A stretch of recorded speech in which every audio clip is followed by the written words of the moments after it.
You should be meditating for at least 20 minutes a day. Unless you're really busy, you should be meditating for an hour a day. Hey guys, welcome back to the channel. This is the Master Manifester. I'm your girl Sam, and I am here to help you embody the highest, most abundant, and sexiest version of yourself, and here to help you manifest the life of your dreams. That's what we do here. So let's get right into today's topic. So today I wanted to talk about the power of meditation and how if you are not meditating daily, you gotta get on that. I cannot even begin to tell you the benefits that I have experienced with meditation daily. It's incredible. It's like seriously one of the best things you can do for yourself. And I'm going to talk about why, and I'm going to put you on big time. I'm going to put you on. Mostly every day I get in a morning and a nighttime meditation. I really like to meditate first thing in the morning, like before I wake up. Before I wake up, that would not be possible. I mean, like before I actually get up out of bed, I put in my beats and I put on a guided meditation either on YouTube or on Spotify, and it really just helps me set the tone for the day and start my day with gratitude and from a place of grounding and introspection and all that good stuff. I like to reflect on all the beautiful things that I have to be grateful for in my life. Look at the sun right now. The sun is sunning so hard right now. Brings you to a higher vibration to start your day, which is an amazing thing. That's a great way to start your day. It lets us take a moment to take a step back and take control of our day rather than our day controlling us, because that happens a lot of the time, and I notice it when I don't do my meditations in the morning. The day kind of takes over. If you give it a try, you're going to notice this difference. You're going to notice yourself being so much more grounded throughout the day, and you're going to be so much more refreshed and alert and also grounded with your emotions, and you will cultivate the ability to control your emotions a lot better and your reactions and navigate your emotions just a lot better, like I'm telling you. And then with nighttime meditation, I do find it a little bit difficult to sleep with headphones on, just because I like toss and turn all night long. So, and I have like the big beats, so it's kind of hard. But I do like to drift off with my headphones on and then kind of just rip them off when I fall asleep. But when you're asleep or when you're in that place in between awake and asleep, when you're like drifting off, your subconscious mind absorbs everything. And when you're fully asleep in your REM, your subconscious mind is the mind that's awake. So your conscious mind is asleep, your subconscious mind is very awake. And it absorbs so much. So if you have on a guided meditation that is speaking positive affirmations into like directly into your ears, going straight into your mind, your subconscious is absorbing all of those wonderful things that it is hearing. When that happens, you will find that when you're awake throughout the day, you're starting to notice like a shift in how you're thinking. You feel so much more abundant, you feel so much more free and refreshed and confident and empowered. And you don't even have to like pay attention to these affirmations. You don't even have to repeat these affirmations, because you can just sleep and your subconscious is going to do all of the work. And you're going to find that when you're awake and you're living your life, you are thinking so much differently than you were before you started meditating. That's such a positive benefit to starting this practice. I also like that what meditation has done for me is help me connect with my body so much. So if I'm in a situation, I get I get social fatigue pretty quickly. Not gonna lie. I'm pretty introverted, so when I go out and socialize, it takes a lot of energy. Like I enjoy it, but it does take a lot of energy. So if I'm in a state where I'm beginning to feel overwhelmed or overstimulated, what meditation has done is taught me to connect with my inner self through the breath, because that's the most effective way to shift from an outward focus to an inward focus is through the breath. So in those times where I'm feeling overstimulated and stuff, I'll like remove myself, or I won't depending on who I'm with, and I'll just like I put my hand on my chest and I just breathe and I connect through my breath and I return to center.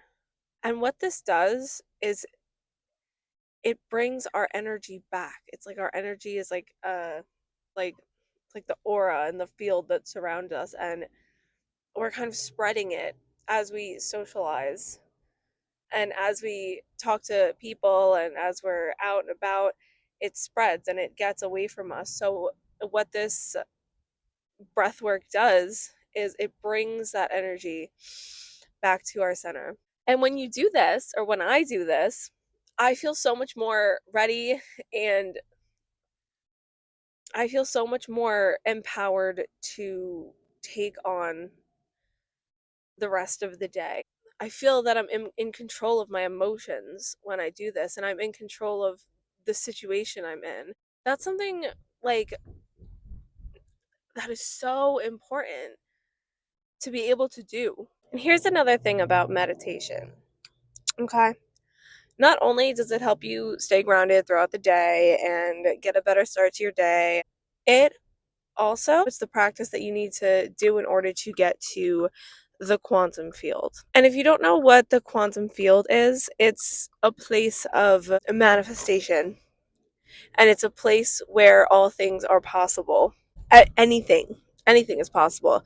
So if you're manifesting and you want to call something into your life, a desire of yours, when you meditate long enough to get into that place where you are no person, no thing, in no time, no gender, no hair color, no identity other than your consciousness. You're just energy. And when you're able to get to that place and then bring in the feelings of whatever the desire is that you have, that you're manifesting, it's like essentially a cheat code and a shortcut to getting the thing faster. And if you're sitting down to meditate and you can't relax, you can't get comfortable, you can't sit still, I want you to know that that's so normal, and having the ability to cultivate that stillness comes with practice and doing it frequently. So don't get discouraged if the first time you sit down to meditate, you can't you can't get into that like blissful state, that quietness, because we live in a culture and in a society where everything is always constantly moving, and you need to be able to make the conscious decision to cultivate that stillness in your life and inside of you. Otherwise, you are going to be like everyone else and you are not going to get ahead. I believe that getting ahead requires meditation big time. It takes the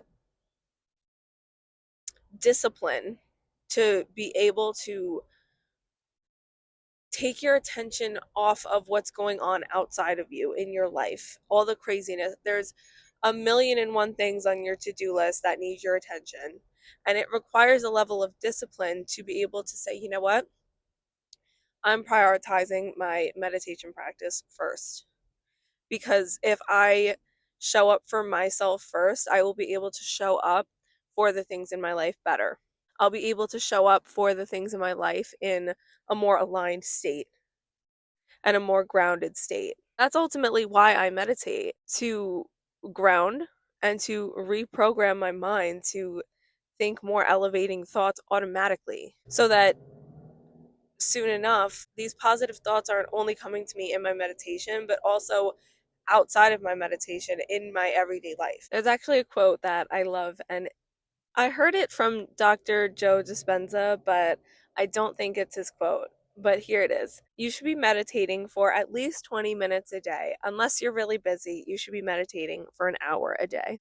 And I just think that it's so funny, and it like really represents the meaning and the impact behind meditation, because if you're too busy to show up for yourself, what's it all for? You know what I'm saying? If you're too busy, if everything in your life is so demanding that you can't even show up for a practice that is beneficial to you and is going to make you healthier and happier, then what's it all for? You're not doing yourself any favors by keeping yourself so busy and your schedule so jam packed. And I understand if you're a parent or if your job is super demanding, like why you might think this way, but your life at the end of the day is yours, not somebody else's. And no matter how demanding your life might be, you have to be able to show up for yourself. Or if your meditation is 5 minutes in the morning and at night, you have 5 minutes. Don't tell me you don't have 5 minutes, because you do. And you have to be using that time wisely. I know we're all on our phones a lot. I myself am on my phone pretty frequently, but there is a limit. And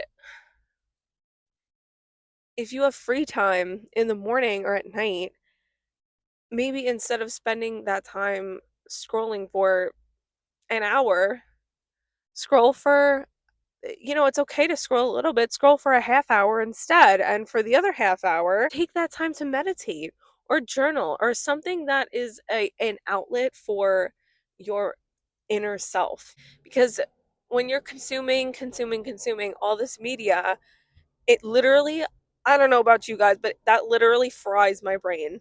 And it puts me in such a like weird, not great place. Our brains aren't designed for it. And the reason that anytime that there's a pause in between tasks or when we have a break during the day, we're on our phones. That's not a coincidence. That's because that's how these apps and these videos are made, so that we stay on our phones. If you want to practice stillness for getting into a meditative state, instead of going on your phone while you're on break at work, or scrolling while you're waiting at a restaurant or just something, practice putting your phone down and doing nothing, being still. Because not only does this help with being able to get to a place of stillness in our minds, it helps us be present and live in the moment. We all always want to know what's going on our phones, and it's not important, because truthfully, none of us are missing anything by putting it down for 5 minutes. I notice myself when I take breaks from social media is that I find that I don't even miss going on those apps, and that I was kind of just using social media as a time filler, like when I was bored. And I'm not telling you to delete your apps. That's not what I'm saying. I'm a TikTok girly. I love me some TikTok, don't get me wrong. But I am saying that it's important to be mindful about how much time we're spending on these apps, because if we're having trouble getting into a meditative state, that's probably a good reason why. Because even myself, sometimes when I'm meditating, I just like, I'm not there. And it takes a great deal of time, honestly, for me to be able to fall into that meditative state. And I notice this more when on days when I'm on my phone more. It takes me longer to get into that place of inner peace and silence. Do you know what I love? I love when I come out of a meditation especially like a really good guided meditation, feeling so inspired and taking immediate action. That's like the best feeling in the world because you're like, wow, like I it I could do this every day. And if I intentionally put myself in a headspace where I feel I have the tools mentally to take on these action steps and these tasks towards my goals and take inspired action, that's when the manifestations start coming in because you are inspired by yourself. Hearing this uplifting meditation, you're like actually having faith in yourself and you're like, yeah, I'm going to do these things. Imagine doing that every single day. And imagine how fast your manifestations are going to come in by doing that every single day. And I said this in yesterday's video, but I'm going to say it today for the sake of this topic, is that we often have it twisted that we think we get the thing first, we get the manifestation first, and then we feel the feeling state afterwards. If we win a certain amount of money, if we win the lottery, then we're going to feel abundant. But in manifestation, the way it works is that actually you feel the feelings first, and that's when you become a magnet for your manifestation. It starts coming to you. In meditation, you're actively cultivating these emotions. You're imagining, you're visualizing having that certain thing and then feeling the feelings that it brings to you. And the important thing, the very important thing to remember is that you attract it more the more you feel those feelings. So it doesn't stop when your meditation stops. And the point of meditation is to be able to carry these elevated emotions throughout the day. And that's why it's so important to meditate frequently. The more you practice and get comfortable being in these elevated emotions, the more they're going to feel natural to you and the more you're going to be able to feel them throughout the day outside of your meditation. Like you can talk the talk, but you got to walk the walk as well. I can tell myself 100,000 times in a row that I'm a successful YouTuber, and unless I carry that emotion with me outside of my meditation, and unless I act as if I'm a successful YouTuber, it's not going to come to me, or it's going to take much, much longer. Another thing that meditation is so impactful towards is being present. I don't know about you guys, but there was a point in time, genuinely, where I felt like I was something outside of my body watching my life happen. And everything just felt so hazy and so like I wasn't there. It's so important to pick up on when we're in these states because it's we need to be present in our life. We need to be living our life and genuinely be there, experiencing our life. Time don't stop for anyone, and I've noticed that time flies when you're not paying attention. So it's so important to intentionally be present in your life, and you're able to do that so much easier through meditation. Again, is all in the breath work. It's all in being connected to your body and being connected to yourself and your mind and your intuition, knowing how you're feeling in each moment and being honest with yourself and having a deeper understanding with yourself. So don't be sleeping on this practice, you guys. If you're here, I appreciate you and I love you. And we're here because we want to be better versions of ourselves and more aligned versions of ourselves and be present and enjoy our lives. We're here to become master manifestors. I owe so much of my ability to manifest to meditation. Period. It's so impactful and it has made me such a happier person. Even on days where I'm not, because I am human, I experience, a whole spectrum of emotions. even on hard days, it's even more important to show up for your meditation. I've gone into a meditation feeling so blah, feeling so awful, and come out of it feeling rejuvenated and feeling like a new girl. I'm telling you, it's such a wonderful tool. So I really hope that this inspires you to start your meditation journey. I would love to know the results that you get from daily meditation. So please comment and let me know about your experience so that we can talk about it some more. So, anyways, thanks for being here with me today, guys. Thanks for watching. I hope that you're inspired and you're feeling empowered. You're beautiful, you're sexy, you're amazing. You are powerful. You are the creator of your reality, and you are such a baddie, and you are a master manifester, period. So get into it. And I hope you guys have a wonderful day, and I'll talk to you guys tomorrow. Bye.